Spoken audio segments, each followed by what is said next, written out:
Welcome aboard the Athletics Can't Wait Jets podcast, your nonstop shop for all things Jets with Tim McMaster, Zack Rosenblatt, and Marissa Dunn. Can't wait.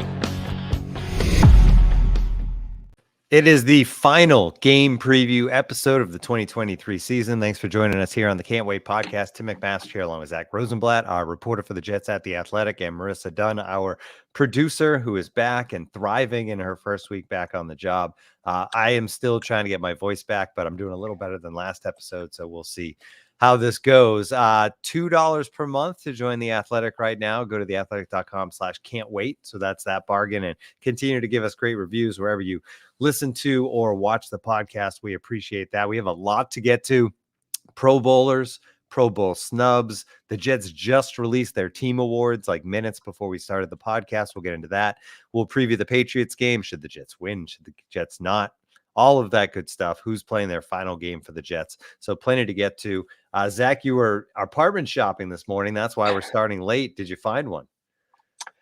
Man, it's been a stressful. We've looked at like so many apartments over the last month. I did like the one I saw today, but I just want to it's one of those things after you've seen enough, you just want to figure out where you're going. And we haven't found the spot because we need you're never going to get all the things you want when you're apartment hunting, obviously. So we're trying to weigh what do we want more space? Do we want better location, the amenities, and there's also the date when it starts and how much time we can give ourselves at the current apartment. It's as anyone. I mean, I'm not the first person to ever do this. There's nothing like moving in the New York City area. This is nothing like it.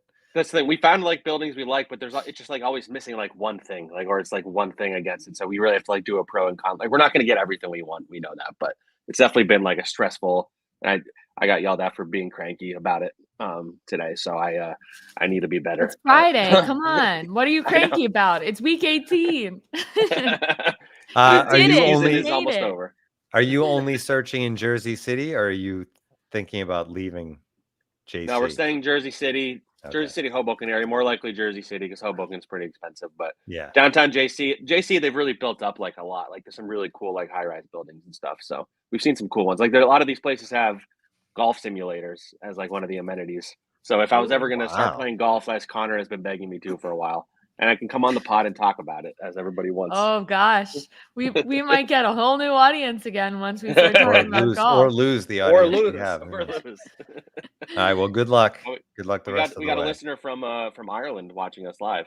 Yeah, thanks, Brendan, for joining us. And I should mention we were hoping to get the leader of the picks on, but he's actually British as well. Not as well, Ireland. British. Wow, that was very offensive what you just said, I think. Yes, I didn't mean as well. He is from the other side of the ocean as well. How about that?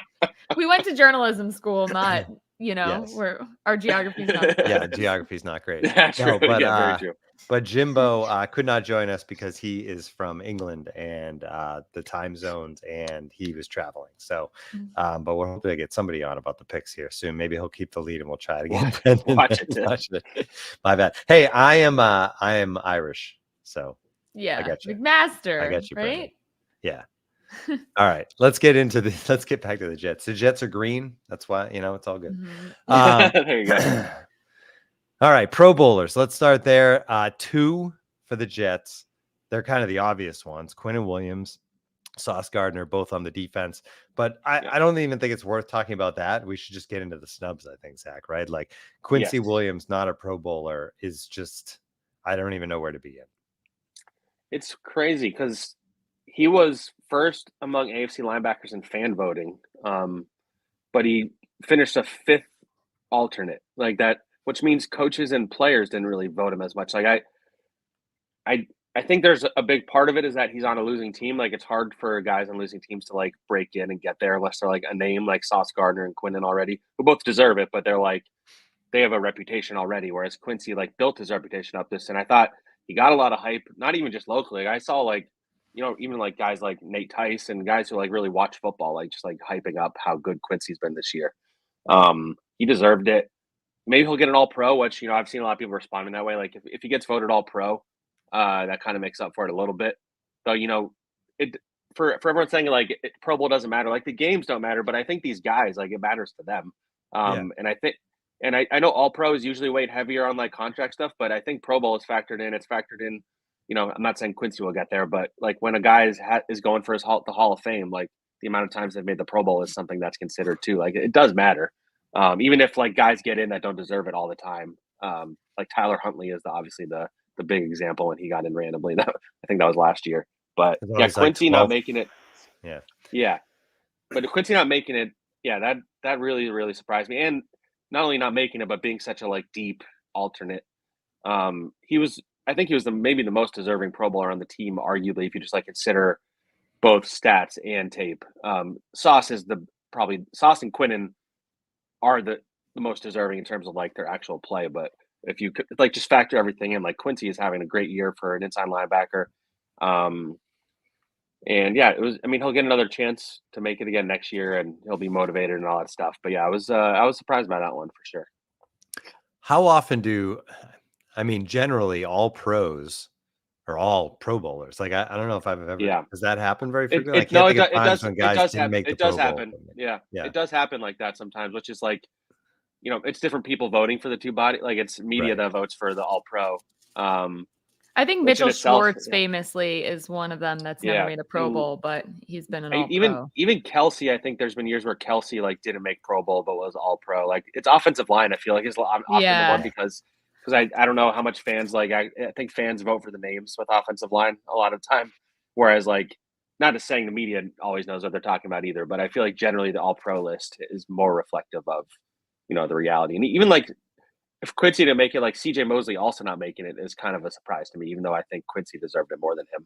CJ was an All-Pro and a Pro Bowler last year, and I think he's played pretty much at the same level. So, there's a lot of factors that go into it, and it's not like even players and coaches maybe are watching everybody, but players aren't watching every team. So when they're voting, who knows how they're factoring in things and stuff like that. I think it is pretty telling that Sauce did make it though, because he was 10th in the fan voting, but he got voted in, which means his peers do respect him, which I think he maybe questioned that sometimes.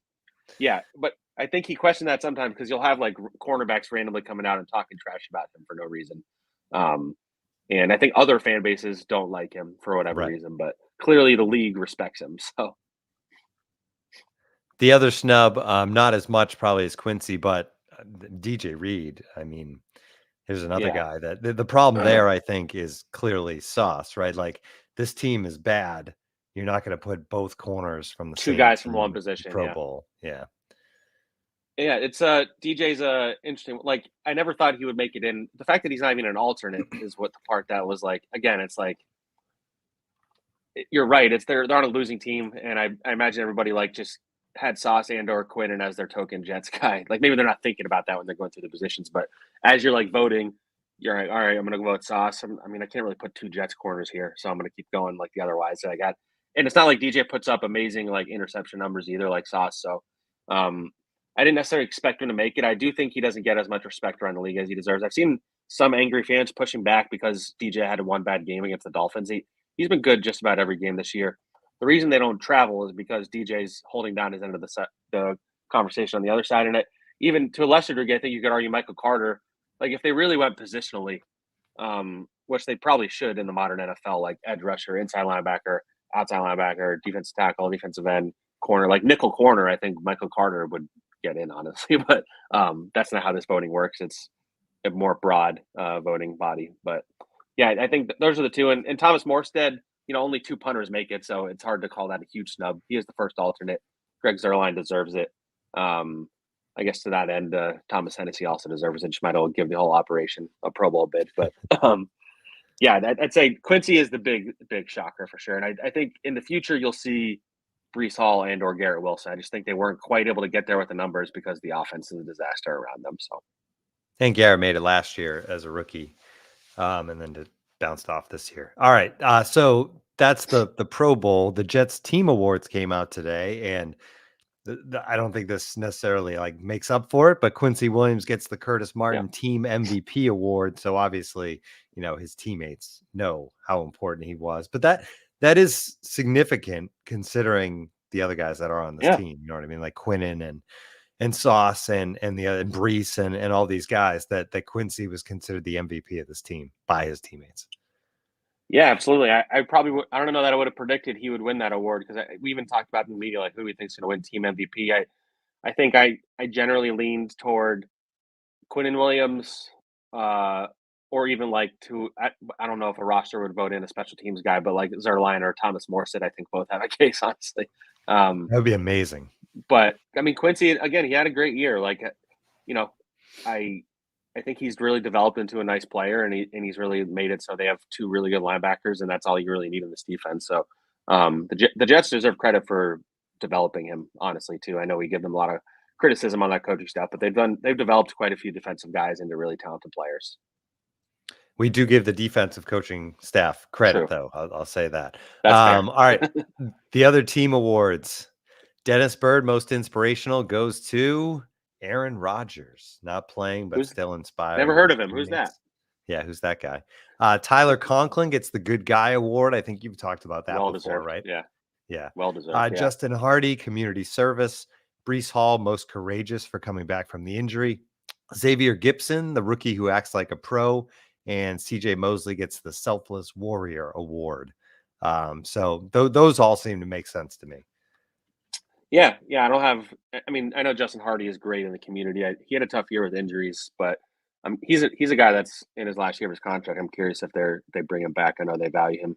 Brees earned that award, certainly. He played every game this year, which is pretty impressive for a guy coming off ACL surgery.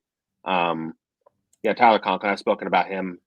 We have the Media Good Guy award coming out. I won't spoil it, but there might be some similarities there. And Xavier Gipson, he emerged as like a legit player. Like he played as a player that should have been drafted. I'm not sure that he's shown necessarily enough that you can rely on him as like a top 3 receiver. Like you can go into the offseason saying he is locked in as our number 3 or number 2 or whatever. But that was another victory for Joe Douglas in the scouting department, getting an undrafted rookie. Tony Adams has become a quality player, I think. You have him, you have Bryce Huff, who we're going to talk about. But yeah, that's all those awards kind of make sense to me. Yeah, and pretty cool for that rookie award to go to an undrafted guy too. There's obviously for sure a higher profile player. Well, it speaks highly of Gipson, and it also maybe speaks low of the actual draft class. But we've talked plenty about that. All right, let's get to some news of the week beyond that. And the next thing I wanted to get to is Nathaniel Hackett with some interesting comments yesterday that have kind of made some headlines around Brees Hall. We're going to play it for you. And then courtesy of Boy Green, of course. What he said. Yeah, this is a courtesy Boy Green who gives us all our Twitter clips. I think you look back at that first game and he came out and exploded. And I think that there was a transition for him getting into football shape, missing all of OTAs, all of training camp, but you could see some, how dynamic he was going to be. I don't think I was ready for him to be as productive as he was in the pass game. I think that's something that has added a whole dimension to things that we can do. Lining up at wide receiver, catching the ball from the backfield. And when he touches the ball, he could score at any time. So I think he's gotten better as the year has gone on too. I think that's been great to see. But it'll be great to have an off season and be able to work with him even more and get him involved earlier. When did you realize that you'd be that effective in the past? Oh gosh. The one that jumps out to me big time was that because you knew he was going to be really good in the run game. That had always kind of shown from the year before, and just some of the things he did early in the season. But that check down he caught versus the Giants was unbelievable. And it really stood out that, it wasn't just checkdowns that you wanted to get to, but you wanted to really try to game plan to get him the ball from the backfield. And, I think he's done a very good job this year and excited for the future for him. And that check down against the Giants, week eight, that's when it finally settled in on Nathaniel Hackett that Brees Hall was a weapon out of the backfield. He only played 7 games as a rookie, but he had some big moments catching the ball, Zach. How is this possible? Not only did he have big moments, but he killed Nathaniel Hackett last year against the Broncos before he got hurt. With the long one, yeah. Yep. Yeah. It's kind of indicative of this whole season. It was just like it took them so long to figure out what they had, how to do it. It took them forever to adjust to life after Aaron Rodgers. They didn't. I don't think this was intentional, but it feels like you almost punted on a season because you just were not able to adjust in the moment. And I think they're going to take a lot of lessons from this. They've talked about that a lot, Robert in particular. Even Nate said he has to self-evaluate. That's what coaches say at the end of a bad season every time, obviously. But I think they probably learned a lot about how to handle themselves in adversity. I think there was a lot of excuse making throughout the season. At the end of the season, the coaches finally, at least in terms of Hackett and Salah, I think Ulbrich has always put it on himself. Same with Brant Boyer. There was too much excuse making. I've talked about this. I won't go too deep into it again, but ultimately, you have Brees Hall getting the ball. You have Garrett Wilson getting the ball. It's not that complicated. Like I know, teams are going to scheme to try and stop them. And there was weeks where Brees Hall was not running the ball well because the run blocking wasn't great. And there's a lot of things against you, but like you're supposed to scheme these guys open. I think they should have a better supporting cast around Brees and Garrett next year, which should help. But ultimately, that quote is one that would have been better left unsaid, I would say, because it angered.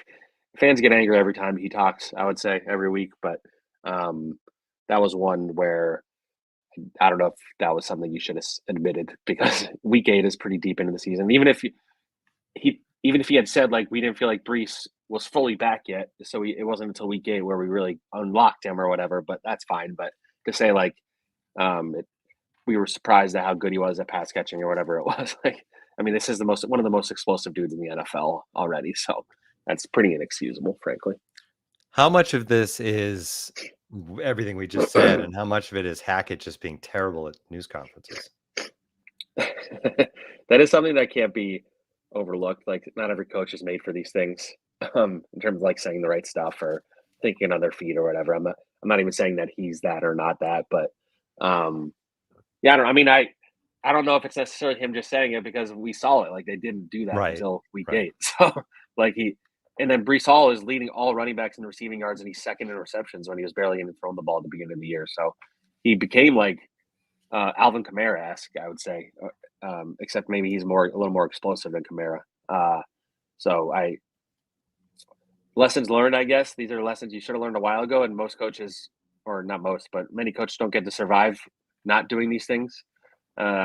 Even this has been a Jets thing forever, I should say. Like, it's not just like LaFleur. If you remember last year, beginning of the year, it like took them a little bit to get Brees and Garrett like fully like leading the offense. Like, for whatever reason, these Jets coaches take a while to figure out that you should just get the ball to your best players. They try to get cute.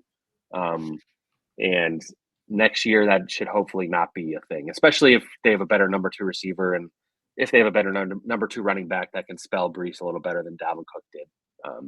But yeah, this is just indicative of a terrible offense all year, finally figuring out what they're good at the end of the year. He did end up with 93 targets, which is a good chunk, but it'd be great if it was 120 targets, right? Like, for the amount of damage he can do. We should mention that Dalvin Cook did sign with the Ravens, by the way, as Dan Byer just pointed out. And as he said, I fully expect him to like go off for Baltimore now and like win a ring or something, because that's.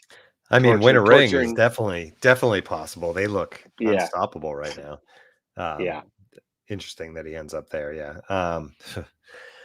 All right. The Patriots are on deck. Here we go. The losing streak. This is the best opportunity to snap it, Zach, but it brings up lots of questions. Yeah. Do the Jets want to snap it? Or, obviously they want to snap it, but would a loss be better than a win, considering it's week 18? You're not going to the playoffs. There's an opportunity right now. They're picking 8th. There's an opportunity to move up to, with a loss, 6, 7, very possible, and maybe even 5 if like a lot of things go right. So I know you have a story coming out today kind of on this, but where do you land? Yeah, it's fascinating because there's extra layers to it, because it's the Patriots, because it's potentially Bill Belichick's last game as their coach. But it would just be like the perfect way for him to leave like one last grenade for the Jets. It, like, that beating them actually hurts. Beating the Patriots actually might hurt them a little bit. I think for the future of the franchise, a loss is better. I think that's obvious. The higher you pick in the draft, the more likely you are to pick a good player. But I also think that they're not going to be any higher than 5th, and they probably won't get to 5th because they need a lot to happen. So let's say you're in the 7 to 10 range. Like, if you don't get a good player in that range, that's more on the scouting staff and on your GM than on the fact that you fell a couple spots. Because I even look, if you look the last few years, like the top 12, there's been studs like across the board, especially the year they picked Zach Wilson, ironically. But I'm trying to say. And they won't be picking a quarterback next year. Yeah, and I don't think they will, which is actually. I mean, I know we're gonna have all off season. Yeah. Well, to talk about Marissa, that. they've done everything to keep Aaron Rodgers happy. So I don't know. Unless he has. If they don't pick offensive line or wide receiver, I think it would be shocking. But unless there's a guy they're like obsessed with and he falls to them or something like that. But yeah, I mean, look, like so. Right now they're 8th. They could go as high as 5th, and they could fall as far as 12th. Last year, Devin Witherspoon went 5th. He was really good for the Seahawks corner. Bijan Robinson went 8th. Jahmyr Gibbs went 12th. All three are solid players. In the 5 to 12 range in 2022, there was Kayvon Thibodeau, Drake London, Chris Olave, Garrett Wilson. In 2021, you had Jamar Chase, Jalen Waddle, Penei Sewell, J.C. Horn, Pat Surtain, Devonta Smith, Micah Parsons. That was a ridiculous draft with like a bunch of like Hall of Famers. But 2020, you had Justin Herbert, Derek Brown, Jedrick Wills. 2019, defensive end Josh Allen, T.J. Hawkinson, Ed Oliver, Rashawn Gary. Obviously, there's misses in there too, but like. And obviously, the higher to the top 5, the more likely you are to get one of those top 2, like offensive tackle studs or like a Marvin Harrison, Malik Neighbors. But if you fall at 8th, you can get a stud. And that's why I don't think it'll be as big of a deal if they win this game as if they, as in 2020 when Braden Mann tackled the Simba Webster from the Rams and prevented them from getting Trevor Lawrence. Like it won't be as big of a deal as that. And it's hard to get a read on the fans because there are a lot that are like, they need to lose this game. I think generally fans will be happy if they finally beat the Patriots. I do think there's a factor of, maybe getting their last shot at Bill Belichick before he sails off into whatever sunset is the next team that he leads. But yeah, I think this team wants to win. We'll see how they are energy-wise. They did have it's been like it'll be 10 days since the Browns game, which is a lot for a team without something to play for. So I am very curious to see what their energy is like. The Patriots are going to play hard no matter what. We should also mention, I think the forecast is calling for 6 to 12 inches of snow in Foxborough. Not thrilled about that, I would say. That could be real interesting. Yes, and for selfish reasons, I'm not thrilled about that because the baggy day is on Monday. Whenever it's on the road, you have to get back early. So as of now, the plan is to drive home on Sunday night. So that probably won't happen. Supposed to be done by Sunday night, I think. Oh, okay. Yeah, so we'll see. But I'm taking the train up there. I'm renting a car kind of thing. But anyway, the weather is going to be not ideal. So it's going to be very interesting to see how the Jets look. And Belichick is probably going to pull out all the stops because he loves nothing more than the torch of the Jets. I think it's 24 years. It was in 2000. Yesterday was the anniversary of when he he resigned as the Jets head coach at his introductory press conference. So writing it on a napkin. So that's I don't know. I think a win.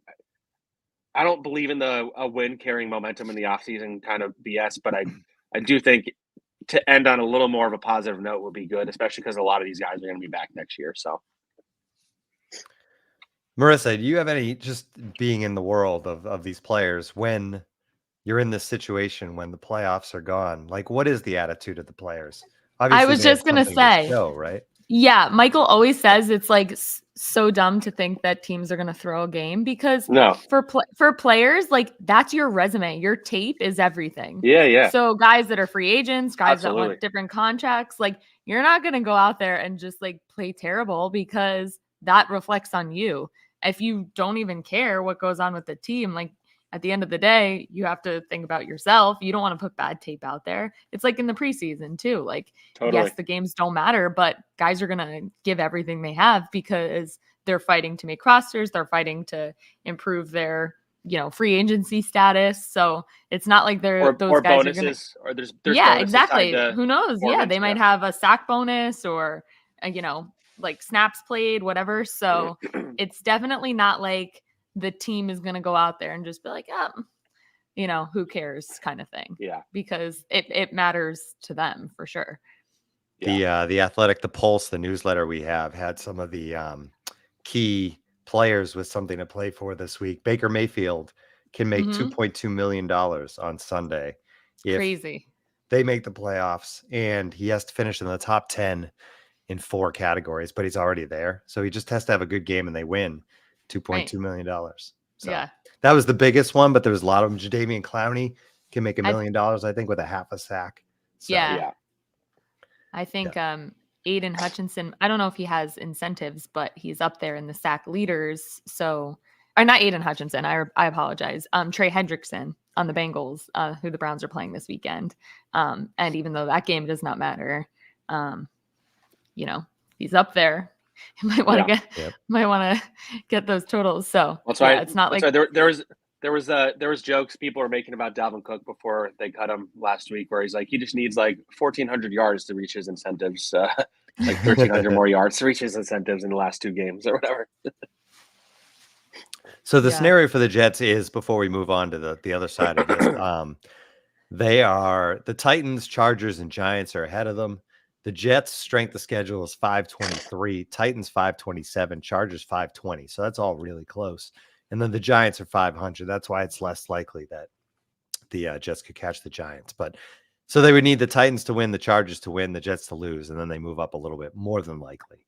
All right. How about players that are playing probably, maybe their last game for the Jets? We'll start with the one that none of us want to see, and that is Bryce Huff, Zach, because I don't think you could find a single Jet fan, probably anybody in the organization, that wants Bryce Huff playing somewhere else next year. But the fact is, he doesn't have a contract. Yeah, and he spoke to, I think, Brian Costello from the Post, and his quotes were like, he pretty much was like, yeah, I mean, I've worked really hard and I want to get paid, whether that's here or somewhere else kind of thing, which is not really what I imagine fans wanted to hear. But I know for a fact that there's absolutely interest in bringing him back. They do not want to lose him, but the price is going to be a factor. This team, they spent a lot of money last offseason, and I think these decisions don't always necessarily come down to just like the GM or the coach wanting a guy. There's also the owner has to approve a big contract, and you just paid Quinnen Williams a lot of money. John Franklin Myers got an extension a couple years ago. They just paid Carl Lawson to basically not play for them this year. So I do think that's a factor. Like, if they want to make a lot of other moves, can you afford to pay Bryce Huff $15 million a year? Like, we'll see. But I do know there's been interest. There's been discussions throughout the year. They haven't come to any agreement. I think any extensions won't happen until after the season. So they're slowly running out of time. But yeah, I don't think you should let that guy leave the building. He's 25 years old. He's 25 years old. He's an elite pass rusher. The unique part about him is that he hasn't really proven himself yet as like a full-time player, but even in 50% snap load, he's like the second most efficient pass rusher in the NFL behind Michael Parsons. So, I mean, everybody, we're a pro Bryce Huff podcast, obviously. But that's one that I'm very curious to see if he's a Jet next year. Because if he is, it might, for all we know, I don't know, can they afford to keep everybody on that defensive line? Like, that would be the question. So that's going to be one of the bigger storylines going in this offseason in terms of like guys and whether they bring them back or not. I think he's the most important one. How much of a factor is the fact that their first round pick last year is Will McDonald? It almost feels like they drafted him to replace Bryce Huff in a lot of ways, or whoever would walk out the door. Yeah. I mean, they have Jermaine Johnson, who looks like a stud. You have John Franklin Myers. You have Will McDonald, who just used a first round pick in, and then you have Bryce Huff. So I think it'll be hard to keep all 4 of those guys long term ultimately. So you kind of probably have to decide on 2 or 3 of them, maybe not in the immediate future, but down the line at the very least. So Will McDonald still has a lot to prove. I think they are confident he can make a Jermaine Johnson type leap. And so if the Jets don't wind up re-signing Bryce Huff, I think keep that in the back of your mind, because they feel like maybe he's going to take on a bigger role. But I would not let Bryce Huff leave this building, and sign him before free agency starts is what I would do. All right, some other players who could be playing their last game for the Jets that will make people less upset. Ashton Davis, who's had an up and down, I don't know, like sometimes he's looked like a star. Other times I think the fan base has turned on him. Randall Cobb has been a non-factor. I mean, there's definitely other guys here that, all right, they're gone. We'll live with it. Yeah, Ashton Davis is one that I'm very intrigued by. He's another one. He's a young guy they developed in this organization, and I think, especially if you decide not to bring back Jordan Whitehead, I would make sure to bring back Ashton, and then maybe you draft a safety or you sign like a low-cost veteran kind of thing. Safety's not as important of a position in this defense as every other position, I would say. So I would try and bring Ashton back at the right price, Jordan Whitehead, I think he gets a bad rap in this fan base. I don't think he's as bad as the fans think he is. I don't think he's like a star or anything, but I think he can do the job and he knows the defense and he's very well respected in that locker room. Some other guys, Bryce Hall is going to hit free agency and he's going to get a chance to start somewhere, I think, or compete to start. I think he showed he deserved that in that with the Eagles game and the Broncos game this year. I'm trying to think other guys on defense. Solomon Thomas, they really like him in the building. He's a rotational guy. Quentin Jefferson, I would think they would try to bring back at the right price. He is going to be coming off an injury. Randall Cobb, it's kind of going to depend on whether Aaron wants to push to keep him here. Laken Tomlinson is going to be a very interesting one because he has a big cap hit, $18 million. Hasn't really lived up to it. He's well respected, but would he come back at a pay cut or will they cut him for cap savings? And if you do that, then all of a sudden the only position you have 100% locked in is center and wherever you put AVT. So you're creating more holes. But if you feel like you can get feel like the Jets have to feel like we can get an upgrade from him. Like it's not fans often want to say, well, just cut that guy and save the money. But like you also have to replace him with somebody either as good or better. So if the Jets don't believe they can do that, then I don't know that they want to get rid of him. And you have to look at that as a total like cap hit, like between the two guys, right? So exactly, because you're still paying Laken if you cut him. So right. Yeah, so a lot of Carl Lawson. This is obviously going to be his last game here. Curious to see if they give him some playing time, so he can he hasn't really played like at all this year. So CJ Uzomah's already on the injury reserve. I would imagine that he's probably done with the Jets unless he takes a pay cut. It's guys like that. Like there's no like significant ones leaving, which is why they should be able to run it back to a degree, especially on defense, which is kind of nice. And I think they didn't restructure CJ Mosley last year, which I thought was pretty interesting. I don't think you can let him go though. So I'm curious. He's going to have like a $21 million cap hit. That's a lot. So I'm curious to see what that looks like if they extend him or restructure or whatever. And you have other guys that set to hit free agency next year, or like Michael Carter II or DJ Reid. You have a 5th-year option decision coming on AVT. Like there's a lot of financial things they have to consider. I don't think they have a lot of flexibility. You can make space, push to the future, but they already did that a lot last year. They have like $20 million in dead cap because of void years this year that are just going to be hanging on the salary cap sheet this year. So some bad financial decisions last year, I think, but they had to do it to get Aaron Rodgers and his buddies in here. So yeah, sometimes you got to make that deal with the devil. All right, let's switch to the Patriots. And obviously, maybe Bill Belichick's last game. It certainly looks that way. And a couple of stories came out this week on The Athletic. Chad Graff has one story about the dysfunction of the organization, and then an even more scathing story in the Boston Herald. Excuse me. And some of the stories out of this are just like, this is not the Patriots that we've kind of seen for the last 20 years. Bill O'Brien basically was allowed to come in and take over the offense, but Bill Belichick didn't want him to, reportedly, and then didn't allow him to bring basically anybody with him of any value. So he's been kind of on an island. The two quarterbacks don't speak. There's been issues with the offensive line and the philosophy of coaching there. Juju Smith-Schuster's had a blowout. Just like one thing after another that you see these stories come out every year. You had one last year, Zach, about the Jets. The Panthers seemingly have one of these every year. The Commanders, Broncos. The Broncos. There's a lot of these dysfunctional stories, and it amazes me that I'm going to get through this podcast, I swear. You have these billion-dollar franchises that are run by successful businessmen, and there's so many of them that are just a mess. But you never thought the Patriots were that. But right now, it feels like that organization is messed up and heading to a big change. I mean, it's reached a point that Belichick has his first like legit bad year, and he's on his way out. It kind of happened in Philly with Andy Reid at the end.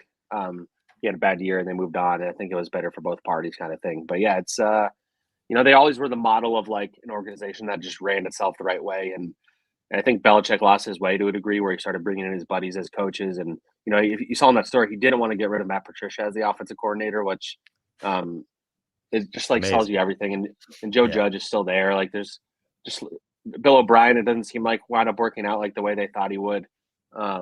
Which I think he kind of people forgot that he didn't have the best reputation once he left the Texans about, his personality. So, I mean, Mac Jones, I think there's been a lot of rumblings about him behind the scenes and how his teammates feel about him and stuff like that. So it's usually the Jets are the ones with like the more of the controversy and stuff like that. And it's going to be weird. It's going to be weird seeing a different coach. I'm very curious to see if they stick on the Belichick tree or if they go outside of that when he's gone. And I'm very curious to see where Bill Belichick ends up, because I can't imagine he's done. I think he cares about that wins record. I think he wants it. So, it's been weird. But I think the biggest mistake, even beyond the coaching stuff, has just been letting him have the GM power unencumbered, because he's done a really poor job drafting, really poor job free agency. And I think that's ultimately what's killed them. These things come out when you're losing. If you're winning and there's dysfunction, then it's like, okay, it's fine. Like not everybody agrees even in a winning locker room, but when it's losing, it all gets exacerbated. And we see that with the Jets.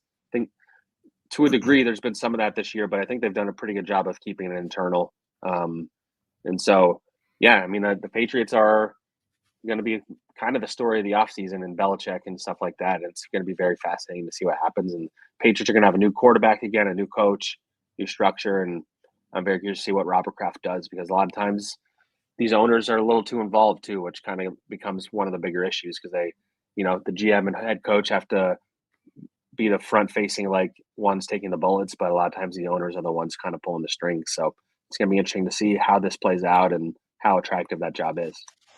Yeah, and when they were winning, Kraft stayed in the background, but over the last couple of years, you've kind of heard more and more from him as things have fallen apart. Speaking of who their next quarterback will be, they have a lot on the line this week, because there's a chance the Patriots lose and a couple of things go their way. The Falcons need to win, and then 2 of like 5 other things have to happen. They could move up to the number 2 pick. But even if they're the number 3 pick, most people, I think, would say this is a draft with 3 stud quarterbacks. There's the 2, and then Jaden Daniels will be the 3rd guy. But like, it looks like the Patriots, they have a lot to lose for. More so, like them winning or losing means a lot more than the Jets, I think, considering where they are in draft position. But also, like we said, Belichick doesn't care about any of that if he's on his way out. That's like last year with Lovie Smith. Although that wound up working out, because if you go first, like, do they take Bryce Young or they take CJ Stroud? So that's why losing on purpose often doesn't really work out for any. Like, it's not the same as the NBA where you get a better lottery shot or whatever. And like, I think in the NBA, it's way more dependent on like if you have a star in the NBA, you're set. So you need the number 1 pick. Whereas I think the NFL, unless it's like a transcendent prospect, which I don't think these guys are necessarily, even if they are very talented. I think if you're in the top 5, like I said, odds are you're going to get a good one, unless your evaluations are poor, or unless you pick the wrong guy, or if it's a bad quarterback draft, like when the Jets got Zach Wilson, it turns out that was a bad quarterback draft. So a lot of it's luck, but the Patriots are probably going to wind up with a good quarterback out of this, or at least a good prospect, and whether he works out will depend on the situation and the coach and all that stuff. So, yeah, and that should decide what direction they go with the coach too. I think it'll be interesting. I mean, people up there have expected Gerard Mayo to be the next guy for a long time, but that was before it went as bad as it has gone. So I don't know if that changes the equation for sure, because he's part of that system, and maybe you want to just blow it up at this point, but it'll be interesting to see. All right. Should we do picks to wrap things up? Yeah, let's do it. All right. Not to brag or anything, but I bounced my baby with my foot to sleep on this podcast. So impressive. You're gonna become a multitasking. Your foot's gonna be jacked with how much you have to do that bit. I'm not gonna lie, like I can't complain that my husband like hits people all day long, and I'm like, my quad's sore. My quad's a little sore over here. Hey, being a mom is painful too. So. Oh yes, shout out. I can't say that from experience, but I feel like I can say that. Yes. All right, here's the standings for the picks. If you're checking us out on YouTube, you can see him. But Jimbo Brennan leading the way. I mentioned it. We wanted to get him on the show today. He said very nice things about the podcast and how we've helped him through the season, but he could not join. He has a 2-game lead on new Nijmegen Jets, and then there's a couple guys behind that. So it's an interesting race. Not many people over 500 at this point in the season, but that's why we don't really endorse putting money on games. But how are you guys doing? I don't really count because I did like 2 weeks and then forgot. I was doing well for a while, and then I fell apart. I had like back to. I've had a rough stretch. I think. Yeah. Yeah. The line Dan Botter said he jumped ahead of me in the standing. So. Loyal listener. Yeah, these lines brought to you by BetMGM. We appreciate them. So the games this week, a lot of these games don't matter, and a lot of these games will be teams that don't care. But there are a couple of interesting ones. We mentioned Tampa Bay 8-8, but playing for playoff race, and I think the big one, maybe the only big one, is Buffalo Miami, where everything's on the line. The division, which means a better slot in the playoffs. It all comes down to this. And it's fascinating that the Bills are 3.5-point favorites at Miami, just because of the way the Dolphins have played down the stretch and the way the Bills have, I guess, because a month ago, that's not how that spread would look. Pretty crazy if the Bills lose, they're out of the playoffs. Yeah. So yeah, they could be. Yeah, but the fact that they could be the number 2 seed or out of the playoffs is pretty bonkers. And it kind of just goes into how crazy the AFC has been this year. Wait, and that's a Sunday at 1 game? No. Yeah. Don't. Yeah. No, I was gonna say. I was like, I thought that's when you have to. That's when you have to get the pick in by. Oh yeah, I was gonna say. I'm like that has to be the primetime game. Yeah, that's the primetime game. Yeah. So that game matters. Eagles Giants is interesting because the Eagles obviously have something to play for still. They're in New York, and there's a rivalry factor to that one. And then the Jets, obviously, I took the Jets plus 2.5. I was surprised by the spread a little bit there too, that the Jets are 2.5-point underdogs, but I guess on the road, it's almost just like a pick'em type game. Anything standing out other than that to you guys?